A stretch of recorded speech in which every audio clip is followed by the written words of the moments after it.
right, man. Let's let's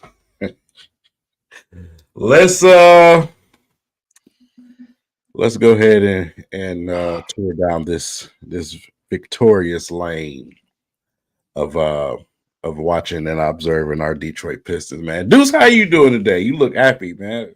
How's it going? I do. That's news to me because I don't feel happy at all, at all. Um, I don't even notice. Like I feel like this is like a loop. This is like Groundhog Day. It feels like every time we come on here, it feels like It's the Twilight Zone. We can't it's the get out. Twilight Zone. Yeah, this is tough. This may be a new low. I Um, what are your let, thoughts? let me just I'm gonna go ahead and get this out. I am in a place where everyone is tradable. Mm, That's where I'm at right now. I'm in a okay. place where everyone is tradable because I can't get the coach fired, but I'm tired of watching the same Hmm. mistakes over and over and over. You know, I do tonight could possibly be bad. It's the Sacramento Kings. With these good teams, these playoff teams, yeah, they'll let you come out and have your fun, man. But eventually they're gonna lock down on defense and you gonna lose. That's just what you gonna I mean, bro, you had a first quarter of 47 points. And then you had 5 turnovers. Soon as they turned the heat up on that defense, turnover after turnover after turn. They're toying with us. We are food in this league, bro. Get everybody get out. Everybody can go. I'm in a different mind space right now. I see. I I've really am. never heard you say that before. I've never I, heard you say that before. man, it's to the point now where it's just like, man, you know, yeah, we got young guys. Um, but we're in a situation where we have to make a trade and give up somebody, then that's just so be it. Mhm. So be it. Something got to happen. Something has to happen. I have never not made this much Pistons content for this long of this period of time. I've never done this before. This is truly depressing, bro. I just had to get that out. I'm sorry. No, That's just where I'm at, I bro. got a lot to say too. So no, I'm just letting you get it out. I'm tired of having these vent sessions. You Um, know, go I'm ahead, bro. looking forward to I'm looking forward to coming on here one day, sometime this year when we can celebrate a win. Um, because yeah, we haven't had a real opportunity to do that yet. So, all right, man. Like you said, the Pistons continue to make headlines for the wrong reasons. Um, they opened the game great, bro. Like you said, highest scoring first quarter in franchise history, actually, according to StatMuse. I went and looked it up, and according to StatMuse, this was the highest scoring first quarter. The second highest was March 3rd, 2021, when they put up 43 points. Right, so we had that with 2 minutes to go. So we got off to a hot start, something that we have done continuously this year. We've gotten off to great starts, and we just think the game is over after quarter one or quarter two. They followed that up with a second quarter in which they were outscored by 21 points, 39 to 18. Now the Kings, to their credit, did raise their energy level, but the Pistons seemed like they were turning the ball over more than they were scoring the basketball, bro. Like whenever adversity seems and Monty Williams talked about this, whenever he said this team is not a team that handles adversity well. Whenever adversity hits them, they do not respond. Like it's been something that's happened all year, and they just fold up and tense up. When the opposing team applies some pressure. So the biggest key for me tonight, bro, was points in the paint. Points in the paint for me was the difference in this game. They got out, I looked it up. They got outscored in the paint tonight, 82 to 46. 82 to 46, bro. Now a big part of that, and we all know who the culprit was tonight, was Mr. Domantas Sabonis. He had, let me just look at the stat line. You ready? Mhm. He had 37 points, 10 rebounds, 13 assists on 16 for 21 shooting. You said Jokic? So, right. It feel like it. It feel like it, right? It's funny because we'll get to that later. I'm gonna get to the Jokic piece. I'm gonna get to that because he actually didn't play that well. But it's clear that Sabonis had a chip on his shoulder tonight, bro. Like it seems like he obviously had this in the back of his mind. How tough is defending Domantas Sabonis? Defending him without fouling.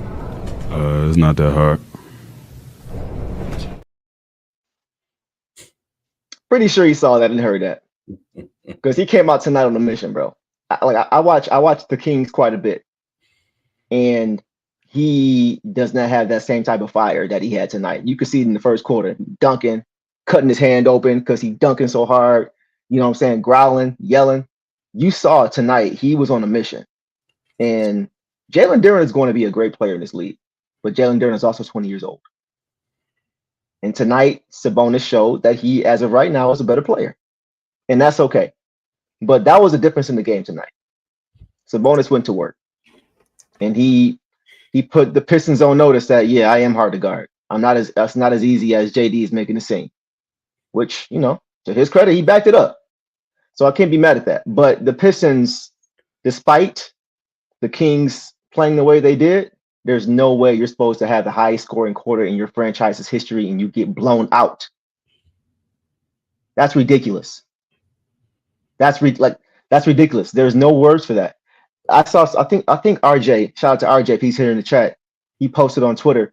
You know how they always show the before and after when somebody's way up, like 20 points in the first quarter, and they got a smile on their face, and then they show the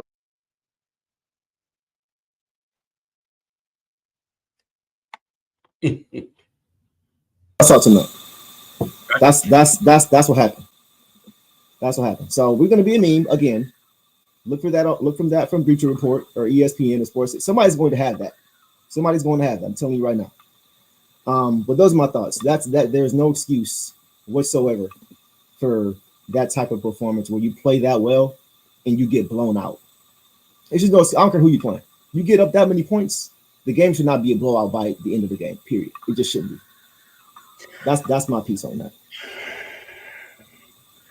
So when a team is out there, I don't know. Go ahead. When a team is out there doing boneheaded stuff, when you see your players out there doing boneheaded stuff, turning the ball over and everything else, and you see Monty Williams just sitting there with his arms folded, looking at the court like ain't nothing happening. That's frustrating, bro. You're not coaching. You're not trying to make the proper adjustments. You just throwing guys in and out the game. It's bro. If it was Popovich or any one of these other great coaches that's in this league, and you see, I think I lost you on audio. Oh, you lost me on audio? Yeah, I lost you. I got your. I see you. I just can't hear you. Let me try to come back. I'll be right back. Okay, go ahead. Yeah. All right. So listen, I'm gonna just tell you guys like it is, bro. Monty Williams is here to collect a paycheck. He's here to collect a paycheck, bro. That's just what it is. He's here to those players. I feel bad for them. I 100% totally believe what Nerlens Noel was saying. I truly do.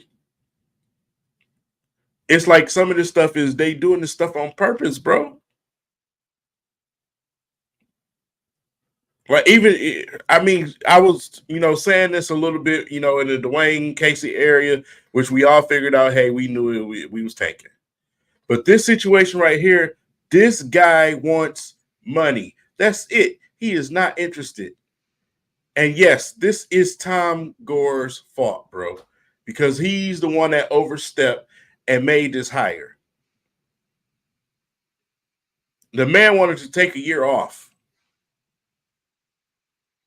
And then you come and throw him in this situation and throw a ton of money at him that he couldn't refuse. And he came his very first press conference. He came and he told you, listen, I'm going to just be honest about it. The money. I hear you, Deuce, if you can hear me. So, like I said, man, it's just, I mean, I don't know, man. I really just don't know. At this point, it's just like, how long are we going to do this? How long are we going to do this? How long is this going to keep going on? I can't. How do you fix it? Move people. To me, like I said, everybody can go. I don't care who it is. Somebody go and bring something back. Something at this point, bro. Because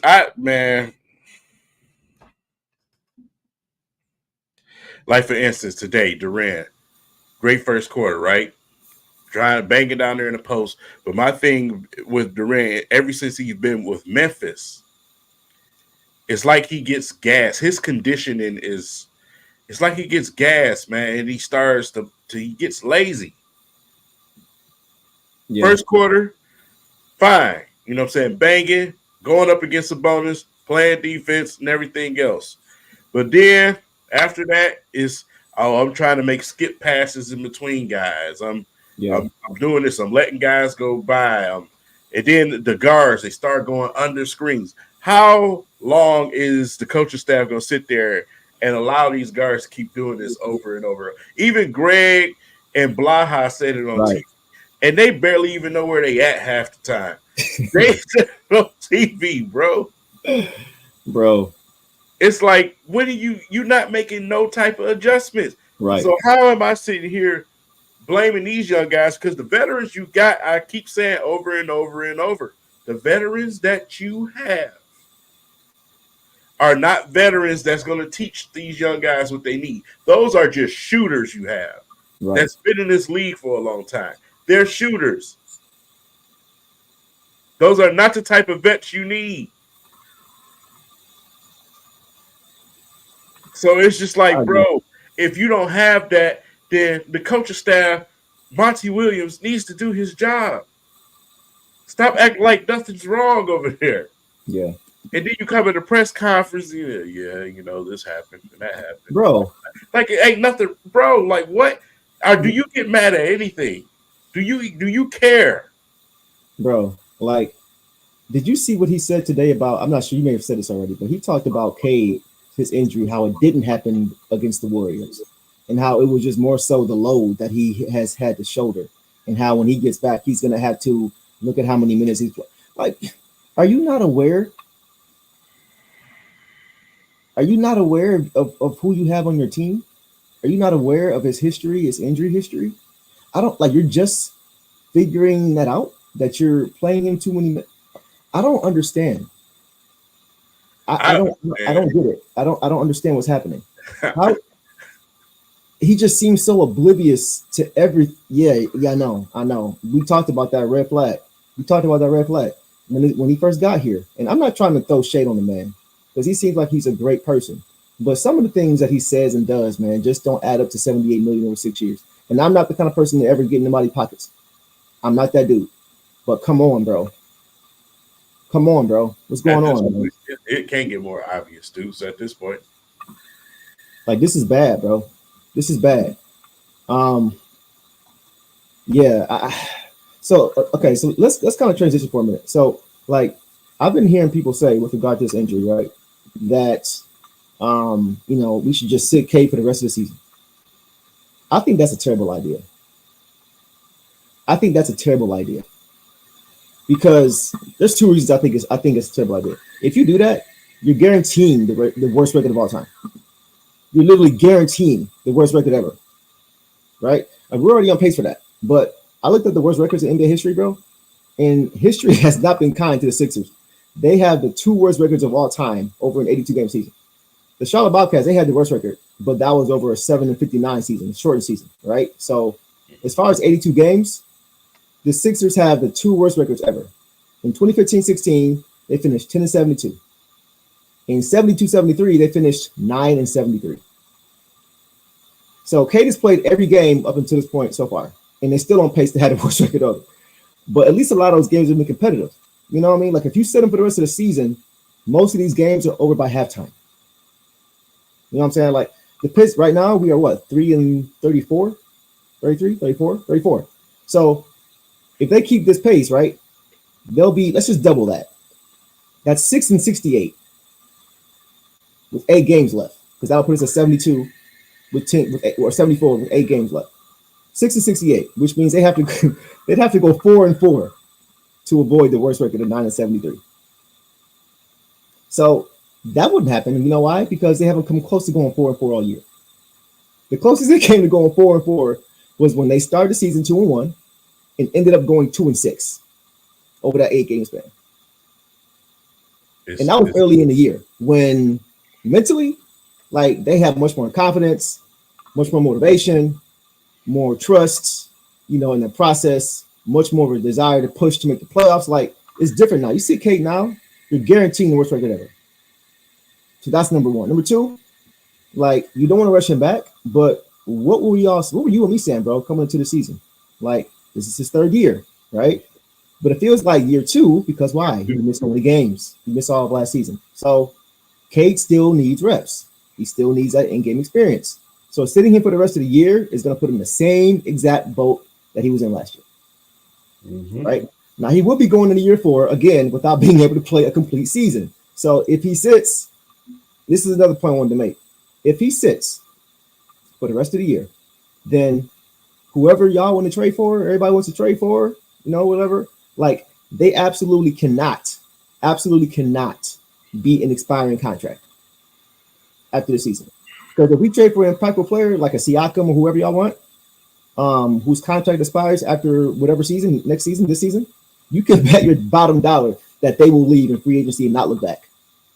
Especially if Cade is out. You see what I'm saying? Having to endure being traded to the team that's on the path of having the worst record ever, while your best player on that team is not even playing for the year, is not a recipe for keeping the guy around after their contract expires. Like that player would probably be counting down the days till the season's over. And besides the players that's on this team really doing that, we mentioned last episode, that's why you're stuck in this situation. Right. You can't trade for the players that y'all come with, these trade machines on social media and everything else. Y'all look crazy. Y'all look absolutely crazy, bro, because you can't bring them players here. Right. So, and then you damn sure don't want a disgruntled star here. You know what I'm saying? So that you don't want to, and then, like I said, you're screaming bad contract, period. You know what I'm saying? And it's just a bad situation all the way around. It really is, man. So that's why it's just like, I know we have to sit here and suffer. We have to sit here and suffer. We have to sit here and watch.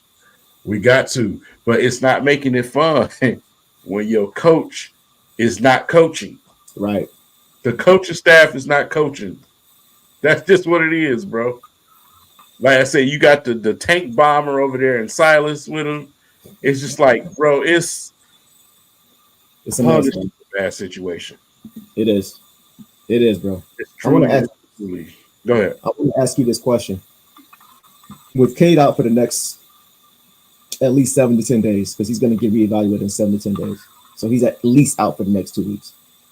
Who is the guy that you want to see grow or step up, take a bigger role? Ivy. Okay. That's your guy. Yeah, but see, I don't think it's gonna happen though, simply because of his playing style. Mm-hmm. I don't think Monty's gonna allow Ivy to go out there and play free and loose, because he's gonna make mistakes. He's still learning. Um, but I mean, that's just what it is. You know what I'm saying? Certain players on this team, they're not going to get any better. So with him, he's a player that I do expect to still grow. Right. Lasar is not an offensive guy. He is what he is pretty much. He's not going to shoot any better. He's a cut to the lane, playmaking, defensive, athletic guy. That's what he is. He's not Mm-hmm. gonna. It's not gonna get any better this season, as far from a shooting standpoint. That's something you're gonna have to work on during the off season. Right. So out of the guys, man, I mean, Stu's, when he does retire, he's gonna shoot threes. They're gonna stick him out on the 3-point line. It's not much out of all the guys. When I look at what player can improve, it's just Ivy. I mean, Duran is Duran. You know what I'm saying? Like I said, he shows flashes of things here and there, get himself in the groove. But like I said before, Duran needs to work on his conditioning. Right. And like I said, I've been noticing that since he was in Memphis. So he needs to work on his conditioning, man. But it's just Ivy. Yeah. I'm not mad at that. I think it's either Ivy or Asar. I think Ivy is he's a little bit ahead of Asar as far as offensively, obviously. Right? We see that. But Asar is ahead of Ivy defensively. And I think this team, as currently constructed, is going to have to win on will, not skill. And that's why I say Asar. Because sometimes you can win on will. Sometimes you can win on playing hard. That galvanizes the troops to play hard. Turn, like we already talked about it. Most of his offense is going to come off his defense. You know what I'm saying? Like I could see a game where Asar has 5, 6, 7 steals in one game. I can see that from him. You know what I'm saying? So I think for him, it's not going to be because of his shooting. It's maybe not even because of his scoring. It's going to be because of his effort. Getting out, making plays. You know what I mean? Getting those 50-50 balls we always talk about. You know what I mean? I just want to say, here's why I say that about Asar. It would be different if we had a different coach. But what I've been seeing Asar doing is pushing the ball up court and then just running crazy at the basket, trying to jump over 2 or 3 guys. Mm-hmm. That ain't gonna work. Right. Nobody's out there setting Asar up when he's supposed to be a guy that's in the passing lanes and everything else. Yeah. He brings the ball up the court. It's every once in a while he may be able to set a guy up. Fine. But still, straight V-line to the basket, trying to draw a foul that he's not going to get at this point in his career. You play for the Pistons, plus you're a rookie. You're not going to get calls. He did it twice tonight. You're not getting them calls. So when you got a head coach that's just sitting there on his fingers and he ain't teaching nothing out there, it's like it's hard for me to see him actually improving on something because he's not being coached. Yeah. No, that's a good point. I think I was more just referring to not even having plays drawn up for him. I'm talking about him creating his own offense off of his defense. You know what I'm saying? Like, but once again, it's going to come down to Monty giving him the opportunity to even be himself. You know what I'm saying? Because when he's just playing himself, like you're right. Like I don't want him to have court offense trying to make plays, trying to go to the basket like how Ivy's able to do. That's not his game. He's an off the ball player. He's a wing. So he's running the floor, and I'm looking for that defense to turn into offense without having plays drawn up for him. That's kind of what I'm looking at. As far as set plays, I'm with you 100%. He ain't getting them. I mean, it don't seem like anybody's really getting them right now, to be honest. He's just out there doing stuff. But the ball's hopping a little better. But I think Asar, given the opportunity to play and not having to look at the sideline every time he makes a mistake to see if he's getting pulled. Like that's a big if, because we talked about Monty. That's a big if. But I think that is the only way he's going to have an opportunity. And I think they need to give him that opportunity. He's the 5th pick in the draft. Why? We've had both our 5th pick, the pick from our last 2 drafts that we've had, 5th pick. For majority of the season have not been starting. Both of them. That's insane. That's insane. That signals to me you're worried about your job. That's what that signals to me. Is that you're worried about your job. And why are you worried about your job when you've been signed to a 6-year, $78 million deal? I just don't understand. It's like whenever you get that kind of a contract, you should have the expectation to not be looked at as being a playoff team right away. You know what I'm saying? They sign you for 1 or 2 years. They trying to win now. But a 6-year deal, what's the rush? Why are you trying to win games so quickly? Let the young guys build and grow. He's not allowing you to do that, and I don't know why. So you could be right. It could be Ivy just for that reason. Well, we've seen Ivy but we know how he's been in the doghouse with him all season long. So I don't even know if there is an answer. Today, he pulled Ivy out earlier. It looked like he was frustrated. I seen some of it today. Ivy started letting them guards run right by him. I saw that too. Yeah. I saw that too. So it's like these dudes, just like you said, when they face a little adversity, bro, they just clock out. And then it's forced passes, it's guys not being ready for passes, it's everybody jumping in the air to pass the ball. Listen, I could have took a wet towel and slapped the hell out of Boyan and Killian today with some of them turnovers. Man. How about somebody who don't even turn the ball over? Crazy, senseless turnovers. Miscommunication going on out there. Boyan, you're the veteran out there. Right. And you just throwing the most craziest passes, bro. It don't make no sense, man. I don't understand. I don't get it. I mean, is he trying to be the hero? And see, that's my thing. Is once he gets going, here's where the Pistons mindset goes, especially the young players. Once he gets going, it's give Boyan the ball and let him do it. You know what I'm saying? When we seen them in the first quarter, it was team basketball. Everybody was passing, looking for the open guy. As soon as certain guys got hot, let's keep going to this guy. Bro, everybody was playing just fine. Play team ball. Move the basketball. Actually use the 0.5 ball. That's what we see for the first quarter. You know what I'm saying? And then we go back to Boyan ball or hero ball, or it's hero ball.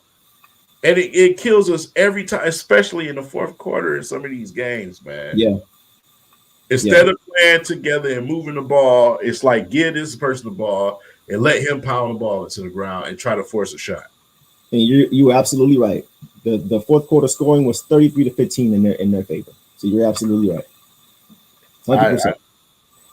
And then Wiseman, goddamn. Yeah, man. I don't understand, bro. Okay. I'm not gonna harp on that all night. I did want to make this point with Darren. He's 20 years old. We were talking about this actually doesn't help my point, but I'm gonna say it anyway. You were talking about Jokic earlier, as far as who needs to step up. Guys need to step up. I think JD needs to be one of those guys too. He needs to be one of those guys too. Starting with the conditioning, like you talked about. That's in order to do anything, you got to be able to be on the floor at a high level. So you're right about that.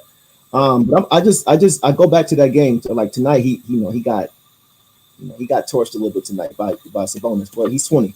But I'm looking at his defensive ceiling. I'm looking at him against the Denver Nuggets. Yeah. I'm looking at what he did to Jokic. Jokic has 16 assists, but that's only because he was able to put up 4 points. You know what I'm saying? Yeah. So just hear me out. So like, do you know who he reminded me of when I was watching him defend Jokic? Ooh.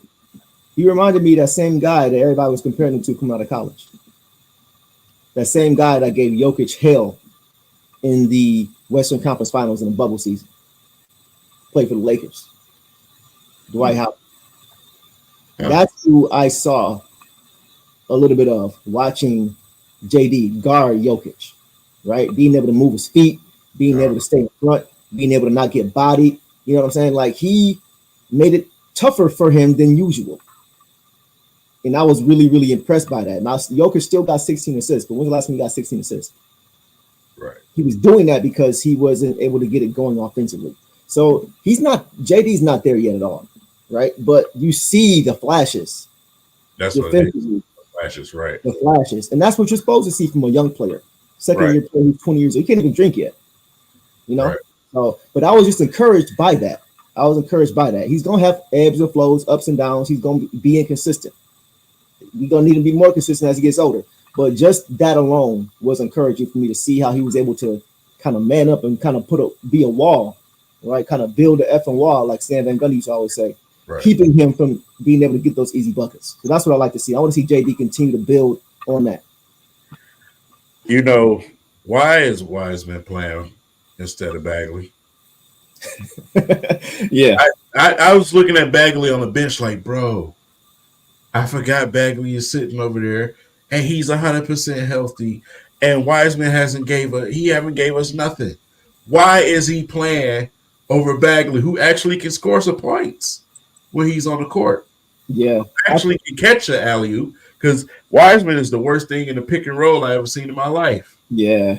You know what I'm Yeah. saying? So it's like, Bro, Monty just needs to make a decision. All this back and forth, Wiseman 5 games, Bagley 5, like neither one of them guys are ever going to be able to get into a rhythm doing that. At this point, I don't care who you pick, who you decide on. Just pick one. pick one, Because bro. you're messing with their confidence and their rhythm by continuing to give them D and P's after they didn't have great games. I'm telling you what you're doing. You're ruining your chance to move any of these guys. That's a great point. Because they're looking so bad out there. Ain't no team gonna want to take that. No. You know, Raj Trent. like, bro, it was. Oh God, when I be watching the game, my mind is 100 miles an hour. You know what I'm saying? I'm not just looking at the shot this person took. I'm watching everything out there, and I'm just looking at Wiseman continuously in the wrong spot, making the wrong rotations. Yeah. I'm just looking like, what is he doing, bro? It's like you look to the sideline, to the bench, coaching staff, nothing. Yeah. Nothing. You know, you can't leave it to the players out there to tell each other, because they out there trying to figure it out. They're a young team. They're not. Yeah. Like, so it's just like, listen, Durant, young, showing them flashes, man. You know, gonna continue to get better, obviously. Conditioning takes him to a whole different universe. That's facts. So I would love to see him like reach out to try to work with somebody like Kevin Garnett.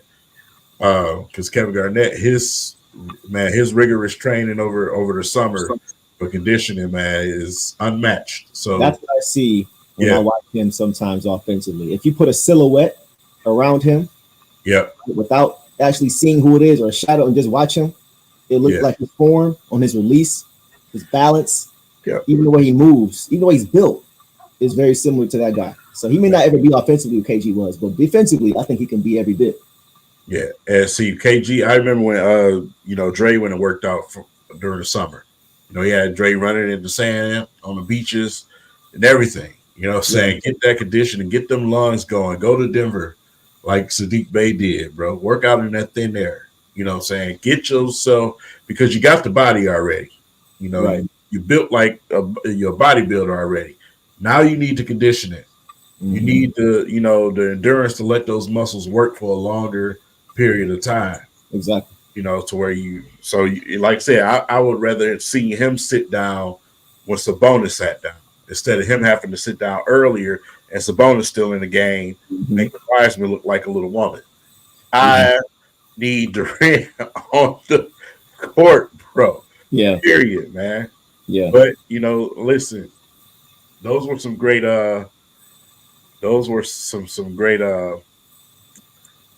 some great things you pointed out. But there's one player I want to point out.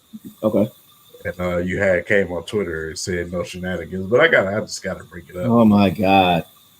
There's this kid, right, that went to Iowa that I kept telling everybody, man, that guy's a perfect fit for the Pistons. Boy, I tell you, that's a Troy Weaver guy, man. But this little stupid franchise named Sacramento snuck and they snatched him right from up under our nose. Keegan Murray tonight silently gave you 30. Yeah. And it was efficient as efficient can get. Yep. Those type of players, man. Watching it, Yeah. you know, like I say, we need players on this roster that are cerebral, that you don't have to coach from the sideline because they ain't gonna get it from there. You need guys that's out there that can govern themselves out there on the court. And that's why I liked him so much. Right. Because he's very smart. He's a very smart player. We need some players like that. We need some veterans like that. Mm-hmm. You know what I'm saying? That where you don't have to look to Monty and say anything. I'm coaching these young dudes while I'm out here on the court with them. Mm-hmm. That's what we need. You ain't getting that from Boyan. Boyan just want to shoot. That's it. Right. Right. You know, we even seen we've seen a short little fat hippie guy get out there today and knock some threes down. And we paying money to sit over there on the bench in street clothes all the time. When I see Joe Harris get in the game, bro, I'm like, I forgot we had this man. Like, what? You know what I'm saying? What? Yeah, Joe Harris, man. Hadn't seen him in I don't know how long. It look like he in a game weight. I'm like, what's happening? Yeah, I know. I saw that too. Bro. No, yeah, I'm not mad at that Keegan. As far from a fit standpoint, you know, he I mean, he can fit. He fits on any team. He fits on any team because he does a little bit of everything. He doesn't hurt you. He doesn't hurt you on the basketball court. Yeah. You know what I mean? He may not drop 30 every game. He did tonight, but he's going to make the right play. Yeah. You know, but I think part of the reason why they may have also taken Keegan is because they had a guy similar to Jaden Ivey in Malik Monk. Yeah. You know, I think Ivy has the potential to be better than Malik Monk, but it would make sense for them to get a guy that they need, as opposed to getting a repeat of a guy. So, you know, I still like the Ivy pick. I don't love it right now because of how he's being coached. You know what I'm saying? But I'm not mad at the Keegan Murray. You were talking about him before the draft. That was your guy. You know, so I'm not mad at that at all. I'm not mad at Ivy's the Ivy pick either. But I just wanted to point out why I want him. And the reason why I'm pointing it out is because these people in the comment section, they gave me hell about even saying his name. I remember. He's not an NBA player. Oh, he's not athletic. Okay. You know what I'm saying? Basketball is now all about athleticism, bro. Ask Luka. Right. Ask Cade. You know what I'm saying? We're being honest. But no, yeah, I'm with you on that. That was a good call. I wanted to ask you this as well. This season is washed. Yeah. We all know that. I still think in order for us to look forward to next season, we need to have something to build towards. Right? We need to have momentum going into next season, even if it's just a little bit. We can't expect next season just we hit the ground running, you know, we erase this season. No, we got to go in the next season with some kind of momentum. So even if it's a little goal, small goals, what do you think the Pistons should set as a goal for the rest of this season? If you were Monty Williams, what are you pushing for this team as a goal, short term or long term for the rest of this season? That's realistic. String together 3 to 5 wins. Okay. At some point in the season, start to string together little streaks. Okay.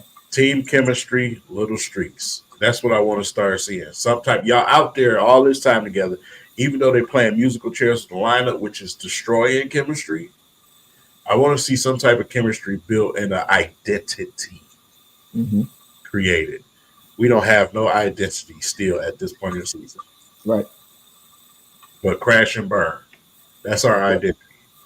Inconsistency. Yep. Yeah, okay. I'm not mad. You actually stole it. That was mine. You stole mine, so thanks for that. But I had a secondary one too. And it may seem petty, but I think it will go a long way in how we are viewed around the league.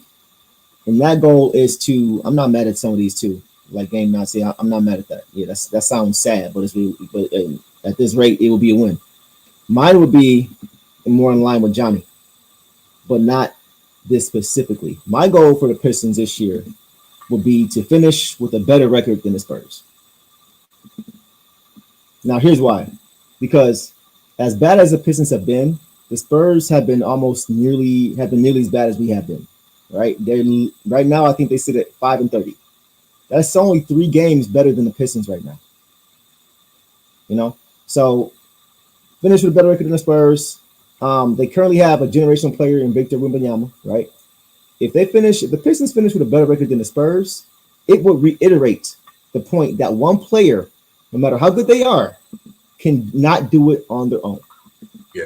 The same applies to Cade Cunningham. As great as we know he can and will be, you know what I'm saying? It doesn't matter who you are. Like LeBron, MJ, Kobe, all the greats, they had losing records and missed the playoffs when their team was terrible. Yeah. Period. Every single one of those guys I just mentioned. So, like, as lowly as a goal as that might seem, I think like this is where we are. Like, finish with a better record than the Spurs, and like that's the most realistic goal they should have. Like they add more talent, fine. Develop chemistry with young guys, fine. But if you finish with a better record than the Spurs, nobody can look at Cade and say, "Oh, he's a bust," or "He's this," or "He's that." Look at Wemby, the guy who they think is some people think is going to be the best player ever, or he's the most hyped player since LeBron, and they're about to finish with the second worst record in the NBA. Should tell you a lot. So if you finish with a better record than them, you can at least kind of change the narrative a little bit about your franchise player. Yeah. And even with Cade, if you even close to even thinking that he's a bust, you're borderline retarded. I want you to know that. I'm dead serious, bro. And when you just look at, what he's been able to do, period, on this roster, in this situation with a coach that doesn't even work, bro, you have retarded if you think he's anywhere close to that. Yeah, I mean, I can't help you there. I can't help you there. I really can't. It's like nothing's going to fix the way your brain operates. Right. Right. I do like this here too, though. You talked about identity. Now, we all understand that we no longer play in the league where you can hold teams to under 70 points for 13 straight games like the 04 Pistons did or the Bad Boys did when they hold lock teams down. We understand this league doesn't allow that, right? If you sneak with somebody, it's a flagrant foul these days. I don't even know if it's just league, Deuce, because some of the top players on our team, they just won't buy in fully on defense, bro. So that's just what it is. You know what I'm saying? And partially, I mean, with the league, of course. The league wants it to be this powder puff league. But just playing tough defense, we can't even get that from them. So they definitely can't play with a bad boys mentality. Right. And that's all I really want to see. It's just a defensive mentality. That's always who we've been. Like, when did we ever win a championship outscoring teams? It's not going to happen. It's just not how we are built here as an organization. It's never been that, and it's not going to be that. So, like, we need to. It always has to start with defense with this team. Always. Just be decent on defense. Like, stop letting guys blow by you. Stop going up under screens because your lazy ass don't want to fight through a screen. You want to go under it. Mm-hmm. Right. I agree. We listen. I know you playing, Marvin, but bro, we need this man to come talk to the players in the locker room or something, bro.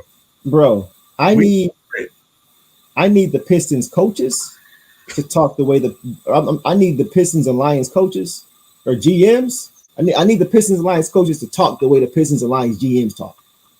Does it seem like, well, maybe not this year, I don't know, but it seemed like previously you would see a lot of Troy Weaver and Brad Holmes together having conversation at each other's training camps, at each other's practices, right? Yep. I don't even know if Dan Campbell's even talked to Monty Williams. You know what I'm saying? I'm not saying he hasn't, because we haven't seen doesn't mean we haven't. But I don't see any connective tissue at all. No. You know what I'm saying? All that's evaporated. And you don't see Monty Williams really doing anything, to be honest. Only thing you see him doing is sitting there and looking at the paper and giving you some sad, pointless comments on what happened, or saying boneheaded stuff about who he needs to play more and play less. It's just, at this point, it's like, bro, it's like watching Joe Biden come up to the damn Bro, do you remember when D Wade was a judge for the dunk contest and he made that terrible and he was looking like Yeah. that's all I see.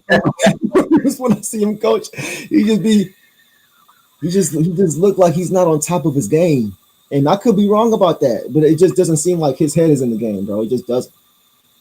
New nickname alert, Sleepy Mo. Since you got Sleepy Joe with both Joe Biden, it's Sleepy Mo. That's his name. Sleepy Mo, because at this point, bro, I don't even know if you get excited. Have you ever laughed in your life? Like, what's happening with you, bro? Like, he like a zombie out there. I'm starting to think, is this like a episode of Us? You know what I'm saying? Is this a Key and Peele production or something? Like, what's happening, bro? Are you a clone? Yeah. a variant from a different dimension or something, a different Kane. Show some emotion. Yeah. Yell at somebody.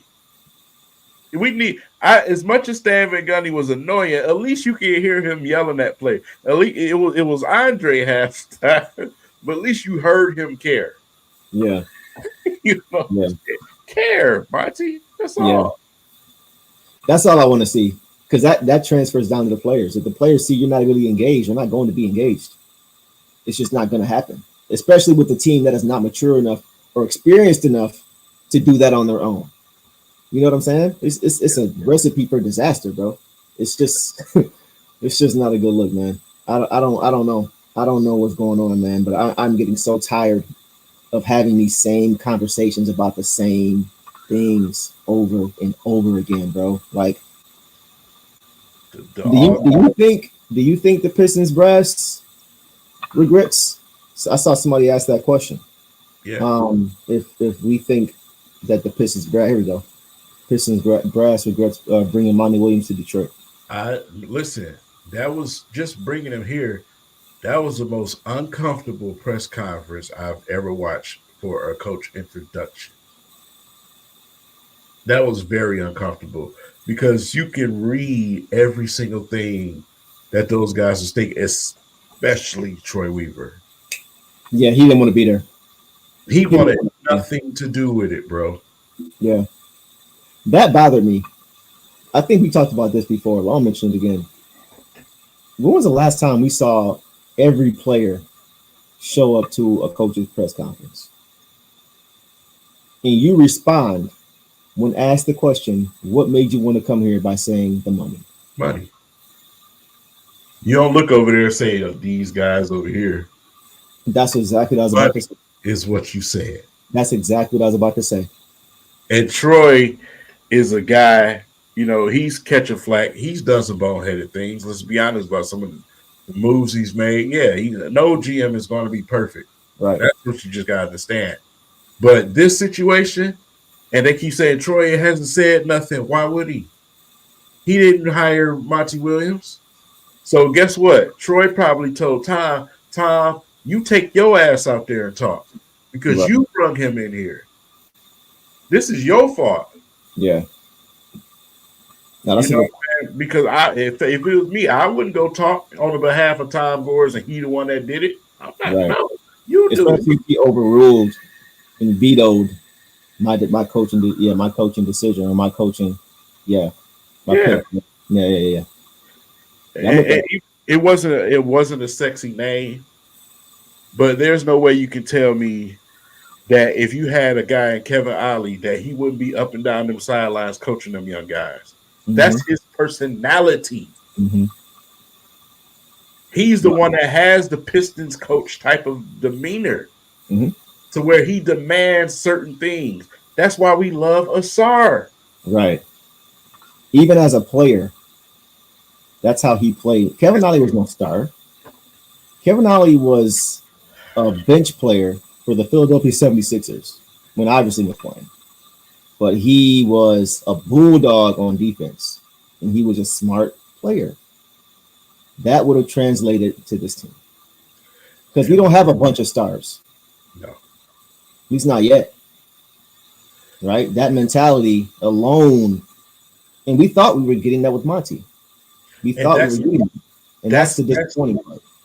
That's also on Tom Gores because you have to recognize, listen, Monty's past that point. He's a coach that you bring in to take the next step.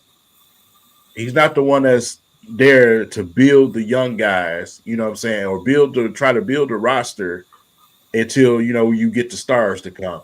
Right. That's not what Monty is for. See, you're right. We got our Larry Brown, aka Steve Kerr, before we got our Rick Carlisle, aka Mark Jackson. Right. That's the part. You're right. You're absolutely right. At He this may have point, gotten the right coach at the wrong time. Yep. At this point in his career, yeah. See guys like that, like Stackhouse, those type of guys, man. That's trying to make a name for themselves. That's going to be hungry, along with these young guys. That's going to inspire them. That's going to give them everything they need. Everything. God, look at what God said. I'm dead. We went out and made the Matt Patricia move. Yeah. That's tough, man. That's tough. And now we got to eat it now. Pause. Yeah. We got it for 6 years. 6 years, 78 million. So, Marvin, come on, bro. Come on, man. This guy. I appreciate you trying to lighten the mood, though. That's for sure. He's great because of this guy. Yeah. Right, salt and pepper for sure. But yeah, man, like I'm with you. We definitely, like you said, that may have been the reason or one of the reasons why Monty said no to begin with. He may have already known this isn't the type of team that is suited for him. Nope. Yeah. Right. You know what I'm saying? He may have already known that. And that may have been why he was so adamant about letting us know why he was here. It was almost like he was low key telling us, look, y'all, I ain't even want to be here. But this man to my right threw me a bag I couldn't reject. I'm not trying to. It seemed like he was saying when he said, well, because he said a few things before, but he put emphasis on the money. He said, it's a young, talented team, and but the money. That's how he said it. That's how he said it. You know what I'm saying? It's one of those when keeping it real goes wrong. That's exactly what that was. When keeping it real goes wrong. That's one of the things you don't say. Yep. Even if you're thinking it. First impressions are powerful. And that was his. Told you what it was, and now he giving it to you. Yeah. And like I said, I kind of feel bad for Troy, man, because it's putting him in a situation where he's getting majority of the negative spotlight, and all this attention should be going to Tom Gores directly because you brung this money bag in here. Mm-hmm. You know what I'm saying? So it's just like, I know Troy had his mindset on. He had plenty of candidates would have been, to me, better fits. Yeah. It's not just Kevin Ollie. You know what I'm saying? He had some candidates out there that would have been better fits. So, I kind of feel bad for him. Honestly, I hate to say this, but when you get vetoed like that, when you get trumped like that as a GM, that can be looked at as disrespect. Disrespect. You don't trust me. Why did you even bring me here? Yeah, right. You don't trust me. You don't trust me. And so if you don't trust me, why am I here? Jerry Jones. You know what I'm saying? You're too hands on. You're too hands on. And so this makes me wonder about how long Troy might want to be here. Yeah. If he's going to be handicapped by the owner and he can't make decisions like he wants to and run the team like he wants to and probably was told he will be able to, then what are we doing? It don't even matter who you bring in here, because at this point you got a owner that's showing that he will veto what you want to do. Right. That's my point. Yeah. Point. So it's like, bro, this is bad.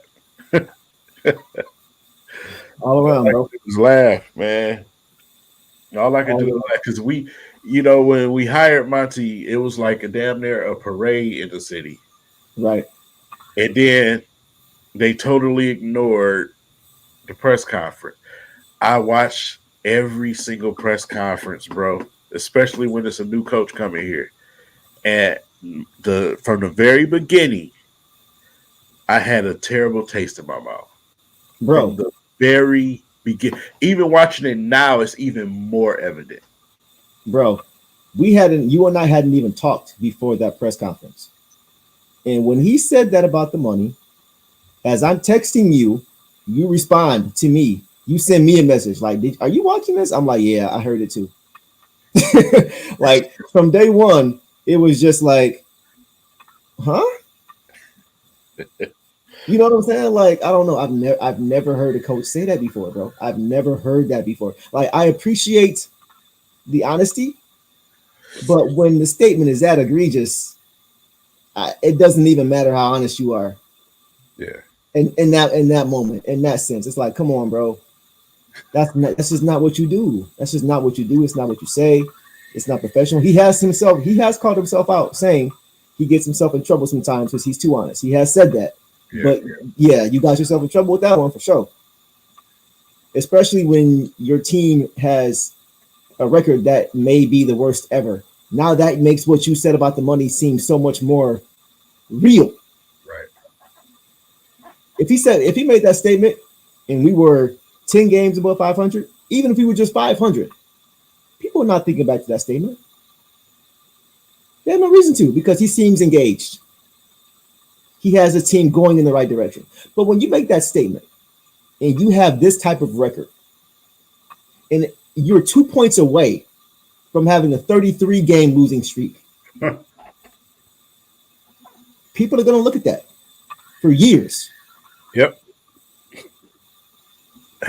Shout out to Pops Chuck, man. I see the comment. It's my father-in-law. If y'all know this, y'all know who Pops Chuck is.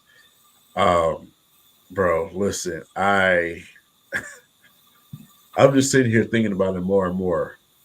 Like, all the signs were there in the very beginning. All the signs were there. And it's just like, bro, you cannot buy passion. Right. You can't buy passion in this league, man. It don't work that way. You know what I'm saying? So, I mean, we seen the guy making Instagram posts. He knew he was finna get the job. Right. And then Tom Gore said, wait, let's go get the shiny new toy over there. And now that toy, we found out, has been painted over. Mm-hmm. It's used. It's like, man. So yeah, in this situation, how do you change what's going on? It's not a good situation. The trade market is horrible. Free agency is going to be terrible. It's going to be terrible. Right. And These we have all this money. are not the classes. Right. And then you look at the draft. What the hell? Yeah. Yeah. So, I like I told you before, I'm so tired of even caring about the draft, bro. I'm so tired of getting excited and doing all this research on these young guys, which I'm glad they're here now. Right. Right. But at some point, you get sick and tired of being in the lottery every single year. And like whenever you're more excited about the lottery than you are the playoffs, your team is not good. That's what that means. And we've been there for I don't know how long.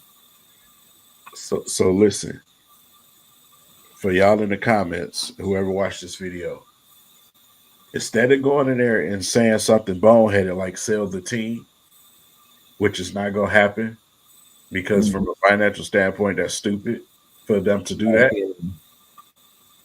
Go in there and say, void the contract. How about that? Chant that in the arena. Void the contract. That's the chant that you need. You want a t-shirt made? Void the contract. I will make one for you. Honestly, bro, no. I'm not even I hear you, but I'm not even on that because I'm never about taking away somebody's money. I feel what you're saying. I'm like this. Like, pay him to go away if that's what if it's that. Like, you know what I'm saying? Like, bring somebody else in here. Tom Gore is a billionaire, bro. Fuck that. He's a billionaire. Money, man. That's if you wanted to pay him off, let's just I'm still not. If next season we have a significant jump, all right, cool, okay, whatever. But I'm just like I'll buy him out, bro. Just buy him out. If you're gonna do all that, buy him out. Let him keep his money. You gave it to him. It's not his fault. It's not his fault you gave it to him. The man buy rich. Him out, somebody else. The man rich. If you void contract, he ain't missing no sleep. That man rich already. That's what I'm And saying. for me, I take it personal because bad enough. We already get enough bad backlash when it comes to my city. You making it look even worse, so I take that personal.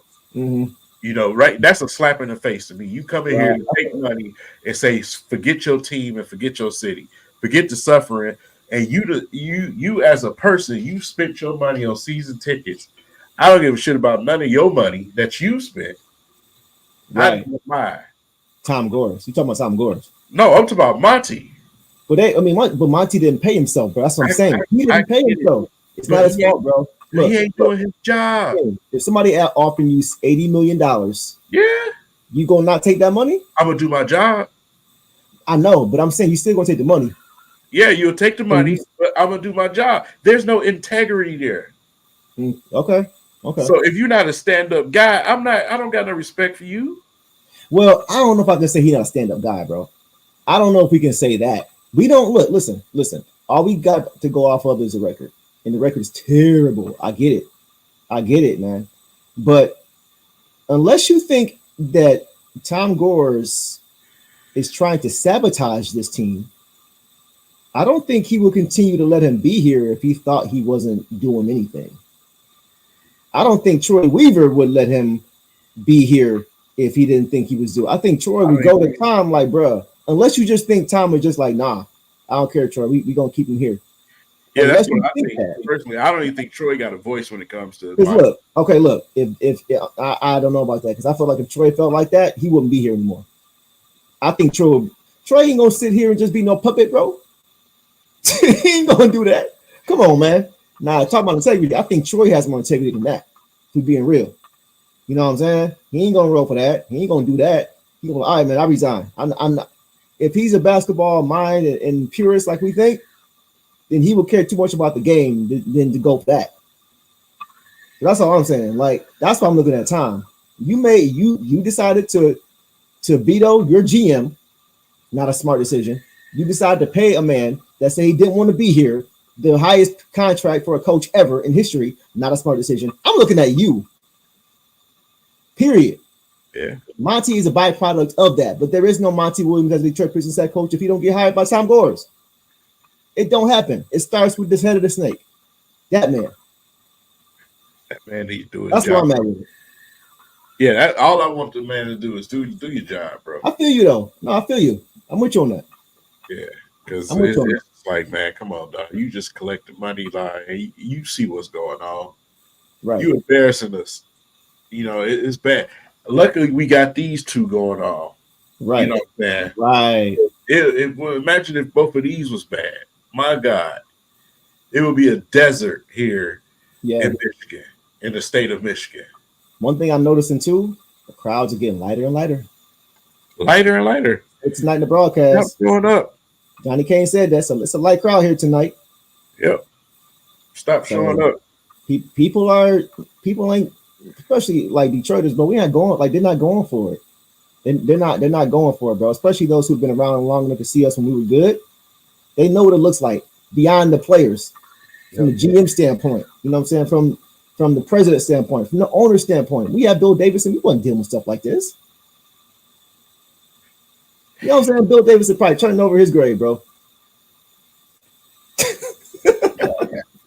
You know what I'm saying? Like, yeah, man, it's just not a good situation. And that's why I keep going to the top, bro. That's why I keep going to Tom Gores more than anybody else, bro, because like you're the one that made these decisions. You made the decision to allow others to make decisions. Yep. So I just, man. But we're 2 points away from losing 33 straight games. We beat Toronto by 2 points. And the last 30 seconds of that game felt like 5 minutes. I was just about to say we did everything possible to try to get that game away.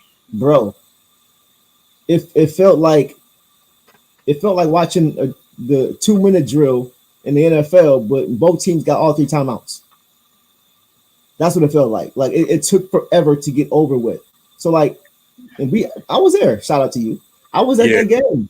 it felt like it was we about to lose it. Like it really was, and you could feel it. It was tense in the arena. In that arena, like everybody looking at the jumbotron, looking at the clock, like trying to see how much time is left. We are 2 points away from having a 33 game losing streak, bro.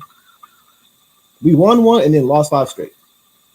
So and while they was unraveling that game, you look on the sideline, this joker just standing there. Like, bro, like, you know what I'm saying? Oh my gosh, that's funny. Shout out to everybody in the chat, man. Appreciate y'all. This is sorry we got a vent again. But here we are. POV, yeah, appreciate you, man. Yeah, go check me out, Downtown Dude's channel. Yeah. This is hard, man. This is hard to it's hard to endure right now. It just shows how many Pistons fans we really do have. That everybody's still here, just hoping and wishing that something will turn around. Do you think a trade is going to be made? That's my last question for you tonight. Do you think a trade is going to be made before the deadline? Yeah, but chat. Do you think? I don't think it's going to be to the magnitude what people think. But yeah. We lost Deuce for a second. But to answer, what up, those Tez?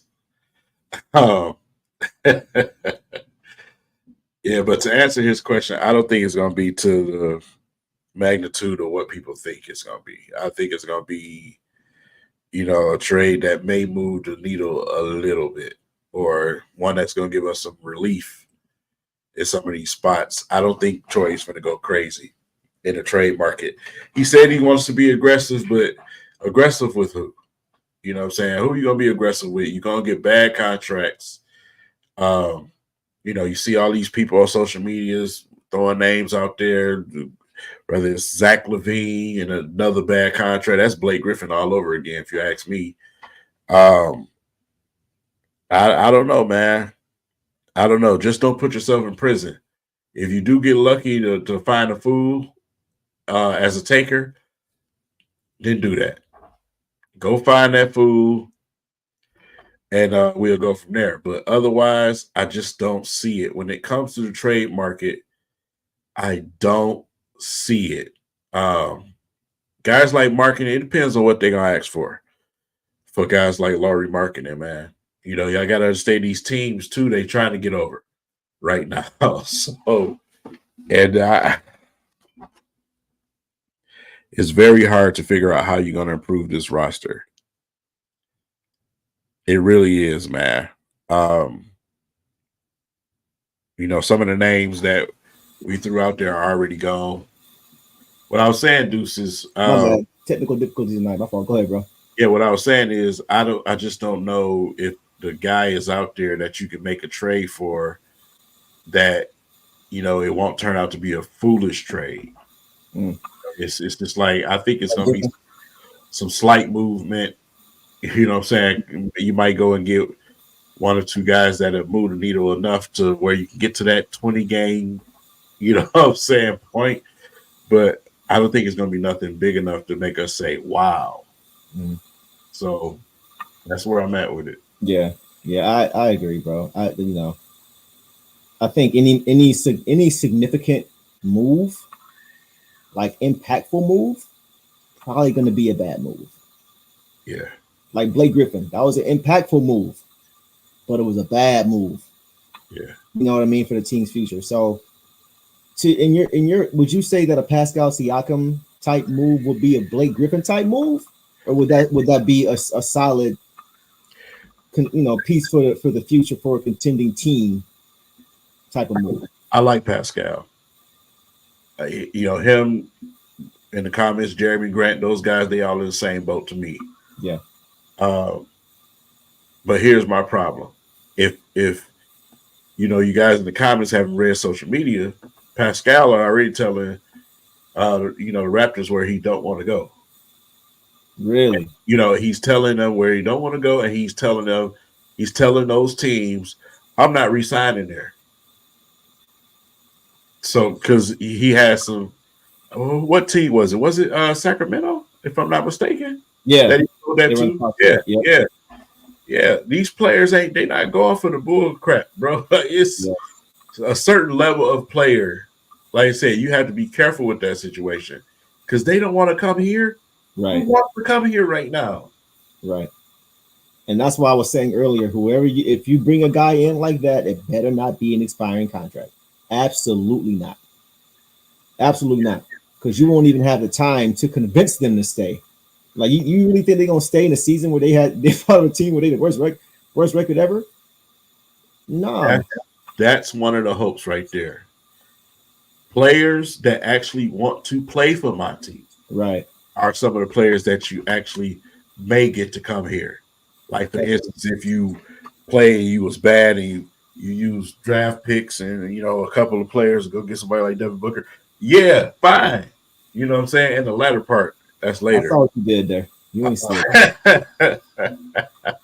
But that's just what it is. That's the only hope you got. Players that want to play for Monty Williams, bro. Players that want to not only play for Monty, but players that look at a guy in Cade and say, I wouldn't mind coming to play with him too. Him, Durant. They got a couple of shooters over there, Burks, Boyan. You know what I'm saying? Maybe if I come into the mix, things change. That's what certain players will look at. I don't want no guys coming over here trying to get a bag. Kyle Kuzma's cool, bro, but he don't move the needle at all. At all. Let me ask you this: who would you rather have on your team, Kyle Kuzma or Keegan Murray? Shit, Keegan Murray. A young guy, man, what? That can grow, man. Keegan Murray in a heartbeat. No, I agree. I'm just messing with you. Yeah, how old is Kyle Kuzma now, man? He got to be at least 24, 25. Yeah, I was about to say heading into his late 20s. Yeah, probably mid 20s. Yeah, at this point. Yeah, and I said it earlier because I was mad, but at the end of the day, you can't just trade everybody. Teams just ain't coming to say, "Hey, yeah, I'll trade you for some of them bums you got over there." That ain't how it works. Right. That's not if you're not giving up something with these dudes to make the team take them, bro. You stuck. You stuck. He's 28. Wow, I didn't realize he was that old. Okay. Yeah, he's late 20s, man. He's been in the league for a while. Is he 28? He's really 28? He should be, if I'm not mistaken. No, he must have came in the league when he was 22, 21, 22. He ain't been. This is 24. So when did he? Let me check. Let me check while we're looking. While we talking. I'm Googling right now. Okay, yeah, do that real quick. I didn't realize he was that old though. If he is, he should be much better than he is. I'll say that much. Let me see. You're 28. Wow, good call. I did not realize he was that old. Okay, that's why. Okay, he played. He wasn't a one and done guy. That makes sense then. Okay. Yeah. Hey, Keegan Murray's brother. What about Kuminga? What's your thoughts on Kuminga, bro? Is he another Wiseman, or is he somebody who actually has the ability a ceiling to get? I don't think he fits with. No, I don't think he never fit with Golden State. Yeah. Actually, when they drafted him, I was surprised. Me too. He don't fit with that type of team, bro. The standing in the corner and waiting for threes type of team. That ain't type of team you need to be on. Yeah. The Warriors are not good at developing talent, at least not as of late. Yeah. So especially like he got Kuminga and Moody. Mm-hmm. So you let Corey Joseph get in the game for Moody. What is that? Yeah, I saw that too. Yeah, exactly. So yeah. I do like Kuminga though. I like Kuminga, man. Like I said, but that's what I'm talking about. It's going to be those type of moves. Yep. You know what I'm saying? Before OG left, I thought OG had a real chance. You know what I'm saying, to be traded. The Pistons had to trade for him. So those type of guys. It's not going to be no big names, but those type of dudes. So like I said, and you just exchanging them for, some of these guys we got on our wing right now. Like I said, it only moves the needle some. But at the same time, these guys that we're naming, they're not just shooters, which helps. You know what I'm saying? It's like, listen, it's the fourth quarter. Let me show you how we do this. Exactly. You know what I'm saying? So Like you want to bring some guys in there with that type of mentality that's gonna actually show these guys how to get it done. Because if you're not doing it, then how the hell they gonna learn? Right. Right. What do you think of? I like Rui. I would love to have Rui here. I ain't gonna lie. Yeah, man. I would love to have Rui here. Rui's nice. Rui's nice. Yeah.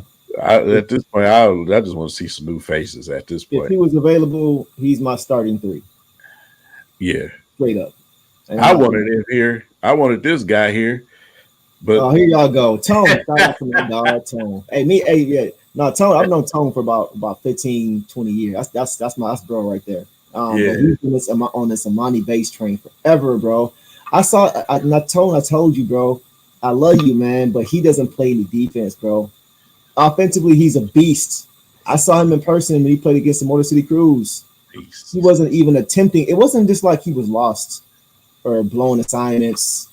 He just wasn't. He was just lackadaisical, man. He was preserving all his energy for the offensive end. Like I just can't get with that. We just talked about identity here. Even if we're not the bad boys defensive team, we gotta have that as a staple, man. You got like all championship teams, I think, who have won, except for going back to 2000. Every championship team has at least been top 10 defensively, except for the Lakers, who has Shaq and Kobe. That's the only team who has not been top 10. Maybe the Denver Nuggets this past season, maybe, but those are the only two. Everybody else in between, top 10 defense. Always. Like, I'm not trying to hide nobody, bro. I don't want to hide him. Like, he ain't no KD. I'm sorry. He will never be KD. I don't think he's good enough offensively in the NBA to focus so much attention on hiding him defensively. That's just me. I just don't think he is worth it offensively to try to put so much effort into hiding him defensively. I think it's kind of a wash if you do that. That's just me, though. I would say you can't bring the Monty Bates in here with Monty Williams as your coach. Nah. That ain't gonna work. That ain't gonna work at all. He's gonna be sitting right there. Yeah. That's not gonna work. Now, don't get me wrong, bro. He's immensely talented, bro. Like offensively, I think he'd make things easier for Cade. That's for sure. Yeah. That's for sure. Right? Easy. Yeah. He's a bucket. I'm not denying that at all. He's a bucket. I just worry about the defense, bro. Yeah. Like in the playoffs, you have to know where he is at all times. Yeah. You do. So I'm not, and he's probably gonna get better. You know, like I'm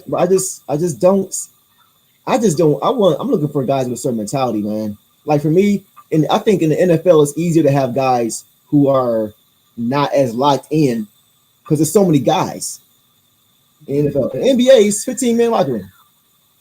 So it's like you can only afford to have one, maybe two of those guys, maybe. After that, you gotta have some strong leaders in that locker room. So I'm always here first, bro. I like Keldon Johnson. I don't know if I want him though. I'm glad he brought that up. And we getting ready to play the Spurs. Yeah. So the Spurs want to bring back Lord. DeJounte Murray. And we was having this conversation earlier, right? So, like I was saying, things change. Mm-hmm. Maybe at the time it was probably a good move for them to move on from him, right? Or maybe he wanted to move on at the point. Right. But things change. So I was saying some of the players that we could bring that's been here. And one of them, I know y'all on social media, I've been seeing, is Andre Drummond. Yeah. They're over there questioning why Vucevic starts over him because he's outplaying Vucevic off the bench. Yep. If I can bring him here on them cheap veteran minimums he's been making, bro, he on the first thing smoking here back to Detroit. I don't care who's mad about it. I agree. You know what I'm saying? Because we wouldn't have that question of, well, Duran sat down and did Sabonis was abusing them. Right. You know what I'm saying? So it's just like, bro. That's a great call. Type of simple moves like that. Do simple things. Good take. Yeah, I would love to have him back here. I love that sneak back too. Of course. Oh, he should have never left. At least not in that deal. No. At least not in that deal. No. You know what I'm saying? Even if he's not a perennial all-star, he's just a great role player for his career. That's still better than what Wiseman has ever been. Ever been. You know what I'm saying? Yep. So yeah, man, like I wouldn't mind a reunion with some of those guys. Bring both of them back. We missed a lot of shots at times here, and those offensive rebounds will be definitely warranted. If you Yeah, had Drummond on your absolutely, bro. And then too, like it would be nice for Duran to have somebody in practice with that is physical with him. You know what I'm saying? Yep. We don't have anybody other than Stu who's undersized. We don't have anybody in practice to go at him every day. Yep. That would be huge. Imagine how much better of a rebounder JD could be having to go against a guy like Drummond every day, who is one of the best rebounders in the history of basketball. Period. Straight up. Yep. And we're denying that. So, like, yeah, I would love to have him back for a lot of reasons. He's older now. He's more mature now. He's not trying to be the star. He understands who he is. He's been humbled, right? He knows who he is. He's very comfortable now in who he is, too. Yep. So, like, he would be perfect here. I would absolutely love it. And him out of some of the names that you see in the comment, he's the guy. You know what I'm saying? He's the guy I would say, hey, go and get him. Guys like Myers, Marcus Morris, they're used to playing on winning teams now. They're at that stage of their career. They don't want to come here. You know what I'm saying? Drummond wants to come here to try to, you know, correct some of the wrongs he did as a young player. Right. You know what I'm saying? So I would love to see that happen. But at the same time, not just because of that, because he does everything that we need right now. Absolutely. In the paint. You know what I'm saying? And he's a threat to where when we run a pick and roll, he's actually a threat to where it opens up some things, you know what I'm saying, for our guards, man. So, like I said, nobody's worried about Wiseman or somebody throwing the ball down their neck. There ain't nobody worried about that. You know, bro. Wiseman up under the rim somewhere. Right. If we had Drummond, both of them guys would be getting DNPs. Yeah. Wiseman straight up. Yep. I mean, at this point, you got Bagley sitting there. Yeah. Move one of them. Somebody. Move somebody. Yeah. It makes no sense now. It just makes no sense. Yeah, I gotta agree with you, Tom. Yeah, man. I don't, you know, I feel like he's more interested in reviving his career and proving who he is as a player and proving that he deserves to be an NBA player. That's what I get from him. I don't see any team basketball with him. I just don't. And you know, I'm not throwing shade at him. I'm just telling you my eyeballs see. I just don't. Hurts sometimes. You said what? Truth hurts sometimes. Yeah, I mean, yeah, like not personal. It's just I just don't see it. I just don't get. I don't see it. I would love to see a Wiseman in the second for Drum, and all day long, all day long, all day long. I ain't thinking twice about it. Yep. Yeah. So that's. I don't know, man. This is gonna be I hope we can win that game against the Spurs. Probably not, because you know, especially with Cade being out. But we showed tonight that what we're capable of, even when he's hurt. We just gotta sustain. It's all up here, man. It's all between the years, bro. It's all between the years. And I think the more like teams are seeing that, teams ain't worried. They go down 10 to us, they ain't worried. Yep. The word is out, man. Yep. Time and time again, we've been up double digits. Where's the check mark on the calendar? You know how many times we were supposed to have broke that streak before we broke it? You know what I'm saying? How many times we was like, oh, it's about to end the night. Next thing you know, yeah. Were you like, bang, you put 50 on us? Right. You know what I'm saying? So, yeah, that's all I wanted to say, man. I just wanted, you know, I'm very disappointed, bro. I'm extremely disappointed with what I saw. I'm more disappointed with what I've seen after we broke the streak. That was a prime opportunity to build, even if just some momentum. At this point, I think the way that we broke that streak might have played a part of where the players was like, man, yeah, we broke the streak, but am I really happy about that performance? Because we almost threw the game away. Right. Yeah. I want to see them go out and finish a game, not just win one, finish it. Right. You know, finish it the right way to where it's just not a disaster at the end of the game and you holding on to dear life. Right. This is 48 minutes. One game. Yep. Give me 45 minutes. Right. 34 minutes. You can have a lull, stretch in a quarter, minute, 2 minutes. You have a lull, they make a run, timeout, get back on track. You know what I'm saying? Like, that's fine. That happens. Right. I just want to see a complete game. I need it in the zone to elaborate on why we need to do this. I see. I'm not blasting you, bro. I just need you to explain why you believe that needs to be the move right now. If you can do that for me, because I don't understand why we would trade our franchise player. But is it based on what you saw tonight because of how we almost put up a 50 ball? Is like I'm really trying. I'm not being sorry. I'm really I just want to understand. I like hearing different perspectives on what is going on. I totally disagree, but I still want to hear you out.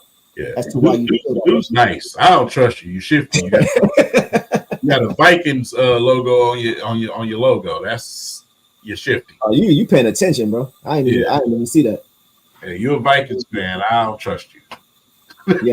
Yeah. So look, Tone, Burks and Livers can't be your third and fourth op. Yeah, Livers shouldn't be playing, bro.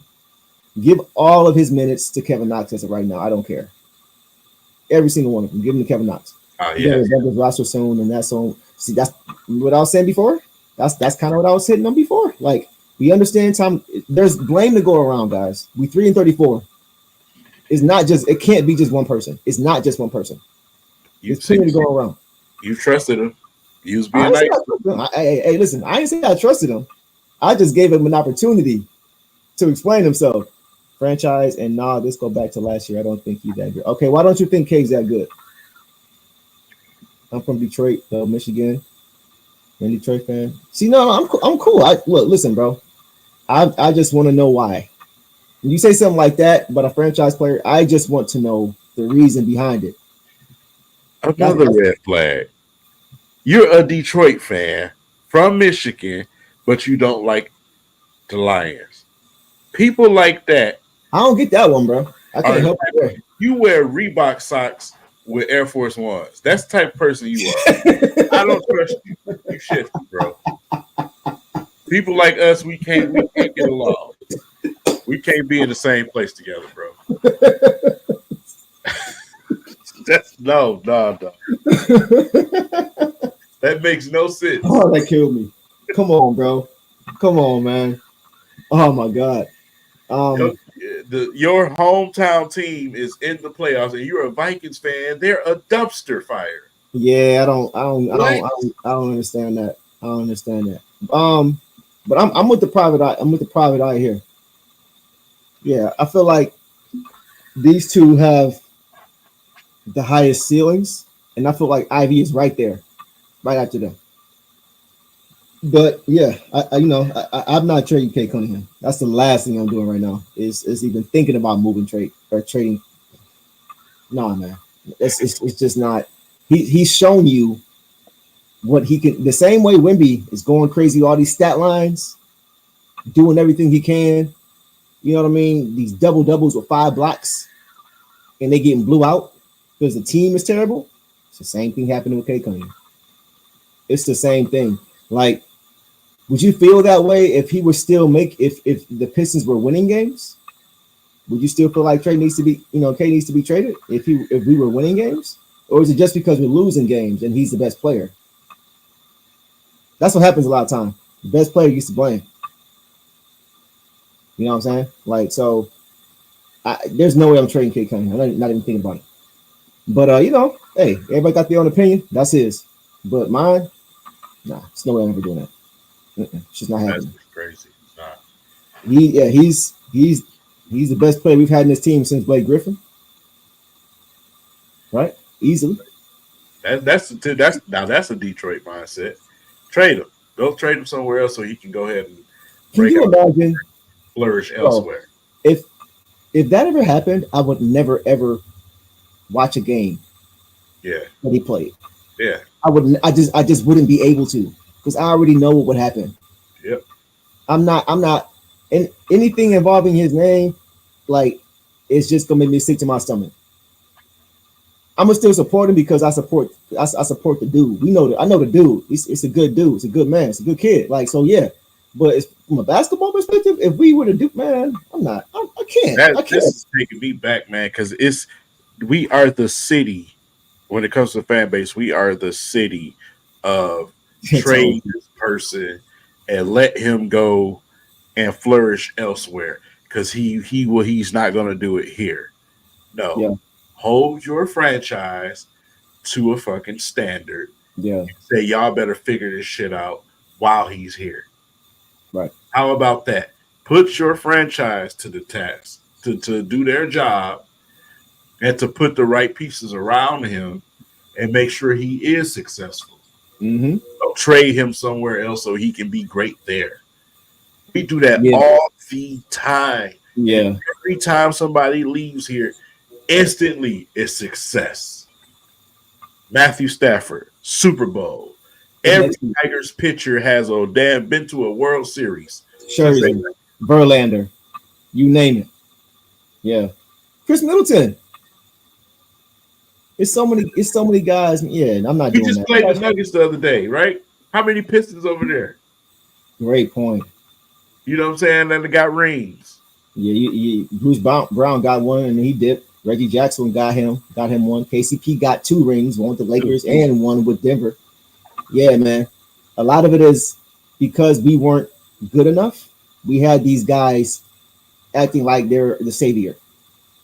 They were all these guys you mentioned that played for the Pistons that were on the Denver Nuggets team were playing out of position, out of their depth. And when you do that, you're going to make yourself look worse than you do better. Yep. And that's what happened every single time. LaMelo, man, Tony, you on one tonight, bro. Go get LaMelo, take Cade off ball, send those boys the number 1. What you gonna do that? LaMelo? He said send these boys the number 1 pick. If we get the number 1 pick, I think he's saying. They don't try to get rid of Melo. You don't think they will for the number 1 pick? Hell no. Who in this draft? Cooper Flat. Man, hell no. You need more than that. The only way that you're gonna use a draft pick is for a player that a team wants to get rid of and is mutual with that player. No. Yeah. You know, guys like Melo, man, you have to sell Little Caesars Arena to get rid of him, bro. And like I said, you know, you could take a pick and say, for instance, a guy Monty Williams that just left the Suns and a guy Devin Booker that's from here that loves to represent here. You can use a pick and go and get a guy like that. Mm-hmm. That makes more sense. Yeah, I'm with that 100%. I'm with that 100%. You know what I'm saying? And I think a guy like Booker would be great for a guy like Ivy. Personally, Bronny, that's interesting. Well, you can get Bronny. He gonna be like a 2nd round pick anyway. Oh, you think he's gonna be that? No, he ain't gonna be that low. He's gonna be mid first round. He be mid first round. He ain't even a Prince James. He's more like a Duke. It's crazy. They're saying Bryce may be even better than him. I keep saying that. Yeah, Bryce nice, bro. Bryce gonna be the one, dog. I'm telling you. Bro. He's nice. I see because, like I said, me, Redford High School, right? Seen LeBron James, a person, right, when he was young. Right. I see LeBron James and Bryce. Yeah. This is good. Bronny might walk like him and everything else. Look like him. Yeah. From the game standpoint, I see LeBron James when I look at Bryce. Yeah. I agree. I think he has a more versatile game. Yeah. I think Bronny is more of a defined positional player. You know what I'm saying? Yeah. This D Book talk, man. Everybody's talking about D Book, man. D Book. I've never seen a player of his caliber represent Detroit the way he does. Never seen it. I've never seen. That's a rarity, man. Like even Kuz ain't nothing nowhere near the player, but he don't even rep Detroit the way Book does. Like that's rare, man. First of all, he from Michigan, so I know he got a brain. I know he can pretty much see that the Suns ain't finna win no championship. Yeah. So, you know what I'm saying? I can just go home, play with Cade, you know what I'm saying, get this thing, and play for my home team, which I probably dreamed of playing for since I was a kid. And be a part of the change. Be a Right. part of the reason as to why. Think about it. He's looking at this losing streak, and he may be looking at it as a positive instead of a negative. Yeah. Like When you- instead of saying, "Oh man, that's a terrible situation," he could be like, "Yeah, but I can go over there and be part of why it becomes a winning situation." Yeah. You know what I'm saying? The way he did with Phoenix. Right. And like you said, Phoenix, they don't have a great team. I watched the Clippers beat the brakes off them yesterday. And the Clippers is quietly, They bro. nice. They nice, Yeah. bro. They are. They're a dark horse out west for sure. Yeah. They are nice. They are. They got a lot of guys that have gotten to the cusp of winning Yeah. and weren't able to. They got a lot of hungry vets over there, bro. Yeah. Perfect place for him to go. Private. Perfect place for Yeah. him. Yeah. Yeah. Popovich, Tony Parker. See him. Yes. Wembayama. Wembayama. Yeah. Perfect. They need a point guard. That will make Killian so much better. Yes. Just having Wemby there and Yes. having 8 eyeballs on or 10 eyeballs on Wemby would make it so much easier for Killian. Yeah. Being over here with bigs that got the IQ of a piece of wallpaper. Right. Yeah. No. This is interesting too. Speaking of that, have you seen the All-Star returns, voting returns so far? No. Booker ain't even on the list, bro. I'm gonna tell you this, bro. When it comes to Pro Bowl and All-Star games, I am so tuned out of those. It's unbelievable. I don't even watch them anymore because they're a farce, especially in the NBA. It's shoot around. Y'all in the gym playing. That's Right. what it is. You know, you 37. We come from an era where guys actually played, you know, in the All-Star game, where you see Yeah. guys like Kobe, Jordan, and those guys, they was going at it, you know what I'm saying, the All-Star game. They actually Right. played. This little kiddie play stuff they doing now, these fan voted events, I can't do it no more, bro. Yeah, it's Not to like mention the skills contest is not a dunk contest. No, I can't even do it. It's bad. what we see now in the fourth quarter of All-Star games now is what we used to see for 48 minutes. For 48 minutes, bro. Yeah, they used to go hard. They used to want to win. It's Yeah. bragging rights. Now it's like we just here for the fans.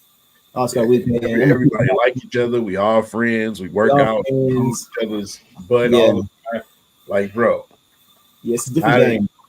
it's a certain man. Like I said, if it wasn't for a certain player being friends and making friends with everybody, this era would never.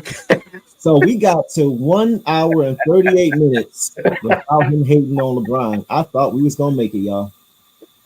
Tone, I thought we was gonna make it, bro. I should have just been like, all right, y'all, it's been a good one, and just got out, just cut out early before I heard this nonsense. I should have known. I'm just saying.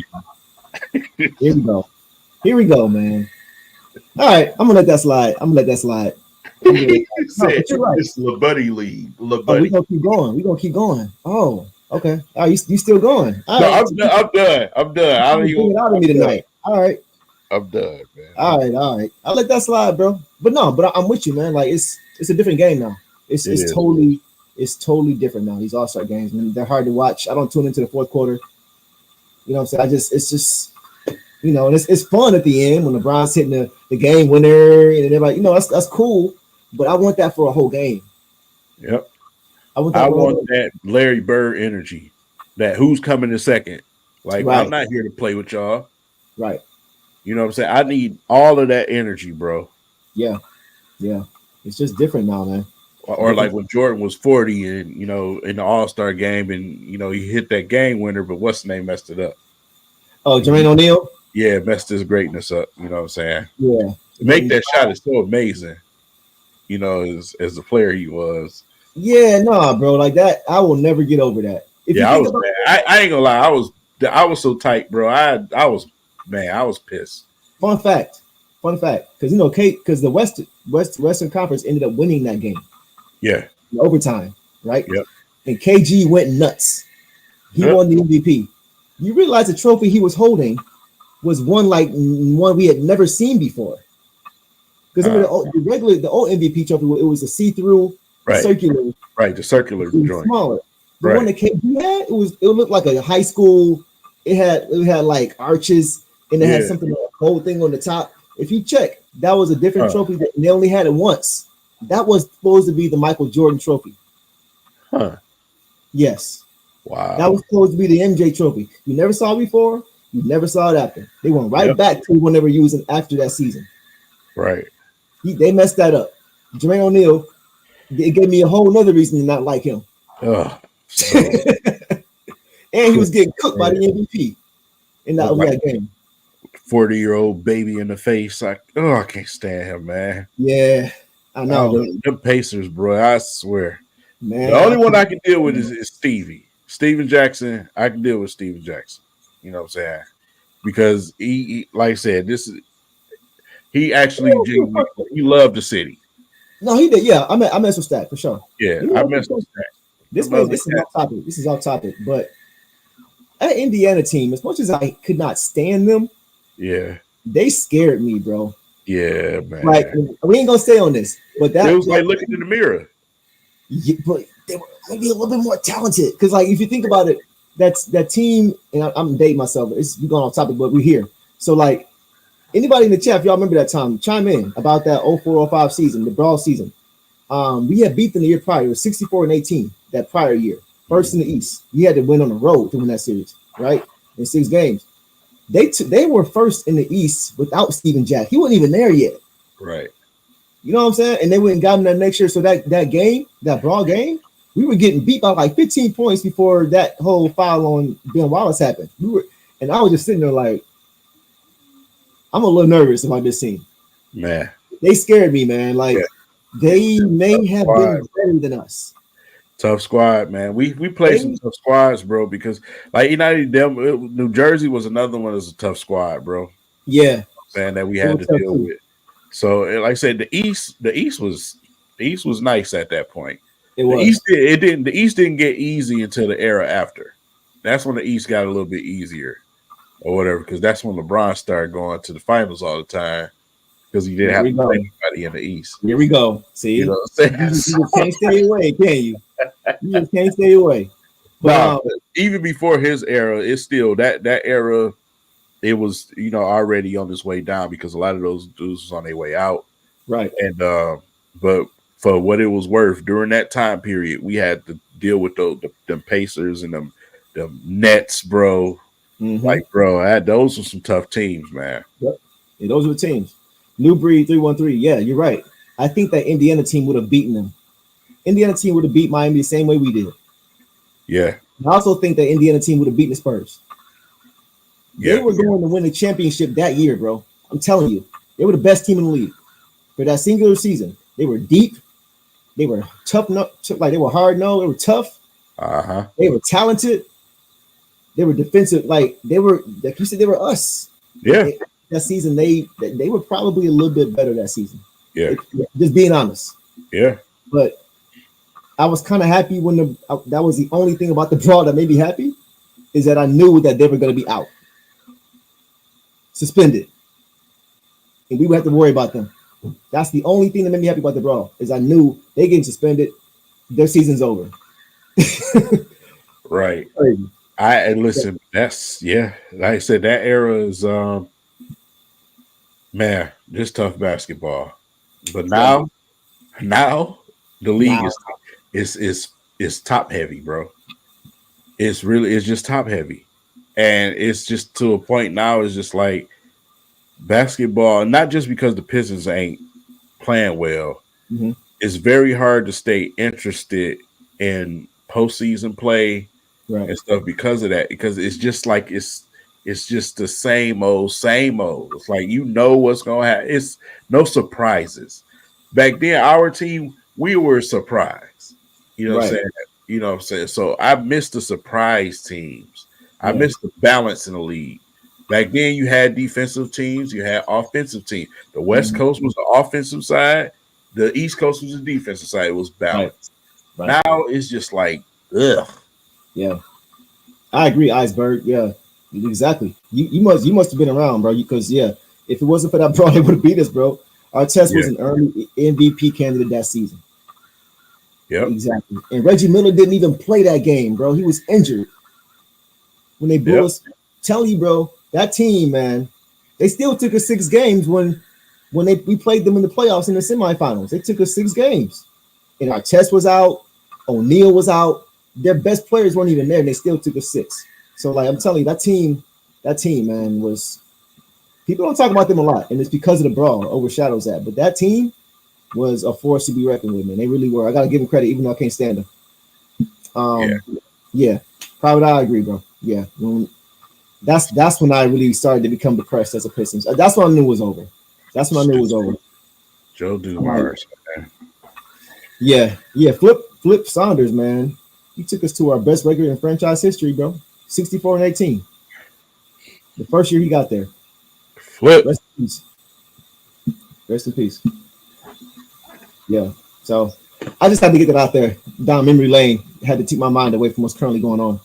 Yeah. Anything else you want to hit on? Anybody else want to hit on before we get out of here?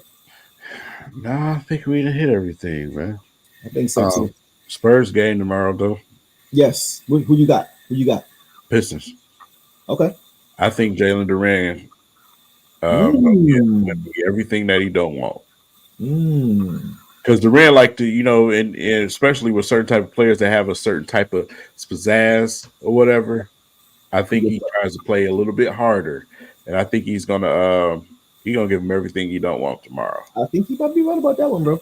Yeah, you could be right about that. Appreciate you, Private. I appreciate y'all, man. This is per usual. We appreciate y'all support, man. Y'all always show up and show out. We appreciate every single one of y'all, man. We're gonna keep doing this.